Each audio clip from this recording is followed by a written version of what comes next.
un profeta que quiso huir del llamado de Dios, un mar que rugió con furia para detenerlo, y un pez gigantesco preparado desde la eternidad para salvar su vida. Esta no es solo una historia antigua, es el relato de un hombre que intentó escapar de su propósito y terminó descubriendo la misericordia más sorprendente jamás contada. Prepárate para adentrarte en una tormenta, un abismo y una segunda oportunidad que cambió una ciudad entera. En una época en que los reinos se alzaban y caían como olas en un mar turbulento, había un profeta llamado Jonás, hijo de Amitai. Su vida transcurría tranquila, entre oraciones, mensajes divinos y días comunes bajo el sol de Israel. Pero aquella calma estaba por quebrarse. Dios lo llamó con una orden que sacudiría hasta los cimientos de su corazón. Levántate y ve a Nínive, la gran ciudad, y proclama contra ella su maldad. Nínive, el corazón del imperio asirio, una ciudad temida por su crueldad. A los ojos de Israel, eran enemigos despiadados, conocidos por su violencia y arrogancia.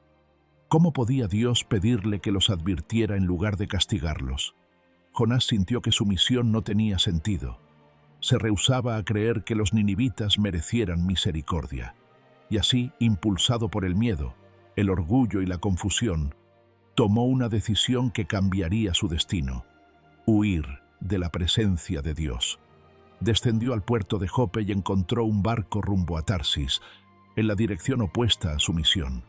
Pagó el pasaje, subió a bordo y respiró profundo, creyendo que podía escapar del llamado divino. Pero el mar no sería un refugio, sería el escenario donde comenzaría su caída y su transformación. El barco que llevaba a Jonás rumbo a Tarsis avanzaba lentamente sobre un mar sereno. Los marineros hablaban entre risas, sin sospechar que pronto serían testigos de un evento que desafiaría a los dioses que ellos creían controlar. Porque mientras Jonás dormía en lo profundo de la nave, intentando escapar del llamado divino, Dios extendía su mano sobre el mar. Primero fue una brisa inquieta, luego un rugido distante, y de pronto el cielo estalló. Una tormenta feroz se levantó sin aviso, tan violenta que el barco crujió como si fuera a partirse en dos. Las olas golpeaban con furia, el viento aullaba como una bestia desatada, y los marineros, endurecidos por años en el mar, se llenaron de terror. ¡Clamen a sus dioses!, gritó el capitán desesperado. Cada hombre suplicó a su divinidad, pero el mar no cedía. Decidieron arrojar la carga para aligerar el barco, pero ni siquiera eso calmó la furia del océano. Fue entonces cuando descubrieron a Jonás dormido, ajeno al caos. El capitán lo sacudió. «¡Levántate! ¿Cómo duermes? Ora a tu Dios, tal vez Él nos salve». Pero la tormenta no buscaba al barco, buscaba a Jonás. Mientras la tormenta rugía sin descanso, los marineros comprendieron que aquello no era natural. El mar parecía tener un propósito, una ira dirigida, como si buscara a alguien específico. Temblando, uno de ellos dijo: «Echemos suertes, así sabremos quién causa este mal». Las manos se movieron con prisa, los rostros tensos, y el viento arrancando palabras antes de que pudieran pronunciarse. La suerte cayó sobre Jonás. Los ojos de todos se volvieron hacia él. El profeta tragó saliva, sintiendo cómo el peso de la verdad ya no podía ocultarse. «¿Quién eres? ¿De dónde vienes? ¿Qué has hecho para provocar esto?». Las preguntas lo golpearon como las olas contra el casco del barco. Jonás respiró hondo y confesó: «Soy hebreo. Adoro al Dios que hizo el cielo, la tierra y el mar que está enfurecido. Estoy huyendo de él». El silencio fue absoluto. El miedo en los marineros se transformó en pánico. «¿Qué debemos hacer contigo para que el mar se calme?», preguntaron, mientras otra ola gigantesca hacía crujir la nave. Jonás levantó la mirada, empapado y derrotado. «Tírenme al mar, y la tormenta cesará». Era la única manera. El precio de la huida había llegado. Los marineros se miraron unos a otros con horror. No querían cargar con la culpa de la muerte de Jonás. Intentaron remar con todas sus fuerzas para volver a tierra, pero el mar se enfureció aún más, como si la misma creación gritara por justicia. Finalmente, comprendieron que no podían luchar contra la voluntad divina. «¡Perdónanos, Señor!», clamaron. «No permitas que perezcamos por causa de este hombre».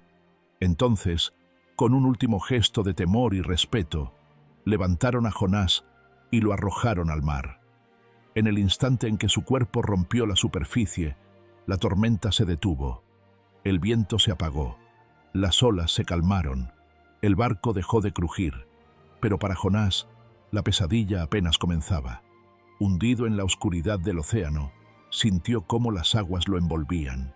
Sus brazos se agitaban, su aliento se acortaba, y el silencio profundo parecía devorarlo. Pensó que era su final, hasta que una sombra gigantesca emergió desde las profundidades. Un enorme pez, preparado por Dios mismo, abrió sus fauces y lo tragó de un solo movimiento. No era muerte, era misericordia disfrazada de destino. Dentro de aquel vientre oscuro, húmedo y silencioso, Jonás se encontró completamente solo, con Dios.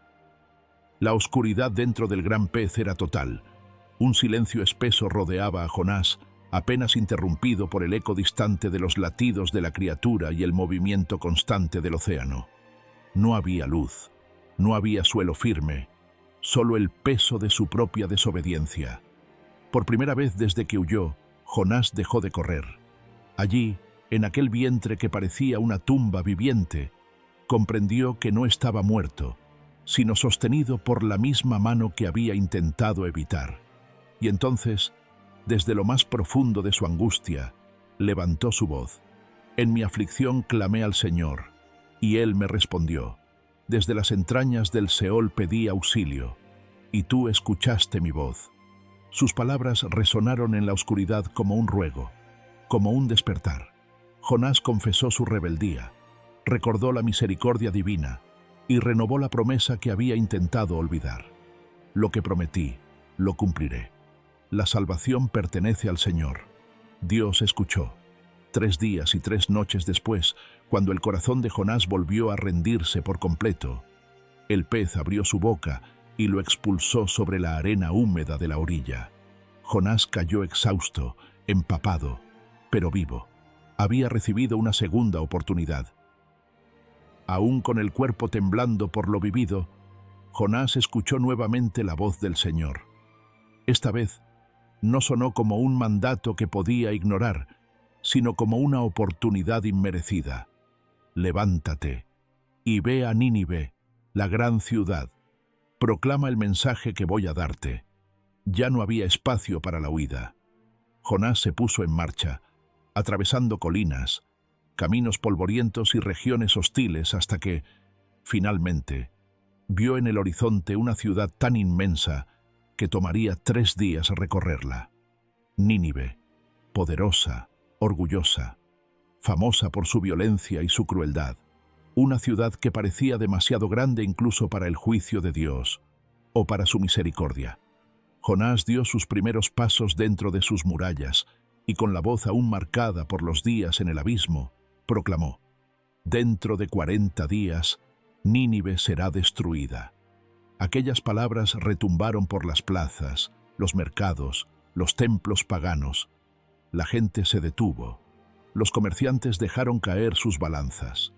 Los guerreros se quedaron inmóviles, como si una verdad invisible les hubiese atravesado el pecho. Un mensaje tan breve, pero con un peso que ninguna espada podía igualar. Y mientras Jonás continuaba recorriendo la ciudad, algo inesperado comenzó a ocurrir. Nínive estaba reaccionando. El mensaje de Jonás corrió como un relámpago por las calles de Nínive. No fue necesario repetirlo muchas veces. Parecía que cada palabra llevaba un eco divino que atravesaba corazones endurecidos por años de violencia. Desde los barrios más humildes hasta los palacios más protegidos, todos escucharon el anuncio del profeta. 40 días, y el juicio caería sobre la ciudad. Los ciudadanos comenzaron a detenerse en medio de sus tareas. Madres se aferraron a sus hijos. Comerciantes cerraron sus puestos. Guerreros dejaron sus armas a un lado. Algo indescriptible se apoderó del pueblo. Una convicción profunda, casi visceral, de que aquello no era una amenaza, sino un último llamado a salvarse. La noticia llegó finalmente al Palacio Real. El rey de Nínive, acostumbrado a imponer temor y autoridad, sintió un peso nuevo en su espíritu. Se levantó de su trono, se quitó el manto real y se cubrió con cilicio, símbolo de humildad y arrepentimiento. Luego proclamó un decreto sorprendente: nadie comerá ni beberá. Humanos y animales, grandes y pequeños, clamarán a Dios con fuerza. Abandonen su maldad. Tal vez Él tenga compasión y no destruyamos esta ciudad. Y así, una de las ciudades más crueles del mundo antiguo cayó de rodillas, no ante un ejército, sino ante la voz de un Dios misericordioso. El clamor de Nínive se elevó como un rugido de arrepentimiento. Desde los callejones polvorientos hasta el palacio del rey, la ciudad entera había dejado de respirar violencia para buscar misericordia. Hombres, mujeres, ancianos, niños, incluso los animales permanecían en silencio, como si la tierra misma esperara una respuesta divina. Y la respuesta llegó. Dios, que mira más allá de las apariencias y ve el corazón humano, contempló la transformación de Nínive. Vio lágrimas sinceras, vio manos que abandonaban la maldad, vio un pueblo dispuesto a cambiar, y entonces, con la misma autoridad con la que sostiene los cielos, tomó una decisión inesperada. No destruiría la ciudad. Las nubes de juicio que parecían acercarse se disiparon. La destrucción anunciada se detuvo en seco. Donde se esperaba fuego, cayó perdón. Donde debía haber ruinas, brotó esperanza. Pero mientras toda la ciudad celebraba la salvación, Jonás no sonreía. En lo alto de una colina, alejado del bullicio, el profeta observaba Nínive con el ceño fruncido. Su corazón estaba agitado, no por alegría, sino por enojo. Él había anunciado juicio, y ahora Dios había cambiado el final. Jonás permanecía sentado bajo el sol ardiente, mirando la ciudad que Dios había perdonado. Su enojo hervía como el calor del desierto. ¿Por qué?, clamó. ¿Por qué mostrar misericordia a quienes merecían destrucción? Sabía que eres compasivo y lento para la ira. Por eso no quería venir. Aún después del milagro, Jonás seguía atrapado en su resentimiento. Entonces Dios hizo crecer una planta sobre él, tan grande y frondosa que lo cubrió con sombra y alivió su cansancio. Por primera vez en días, Jonás se sintió tranquilo, pero al amanecer siguiente, un gusano enviado por Dios dañó la planta, y ésta se secó. Luego un viento abrasador golpeó a Jonás, y él, frustrado, deseó morir. ¿Tanto te duele la muerte de este árbol?, preguntó Dios. Jonás guardó silencio, y entonces la voz divina reveló el mensaje final. Tú te compadeciste de una planta que no sembraste ni cuidaste, y no voy a compadecerme yo de Nínive. Más de 120.000 personas que no saben distinguir su derecha de su izquierda, y muchos animales. Jonás entendió al fin. La historia no termina con un castigo, sino con una verdad eterna. La misericordia de Dios es más grande que nuestro juicio. Una lección que sigue resonando hasta hoy. Gracias por acompañarnos en este viaje a través de las historias que han marcado la fe y la humanidad.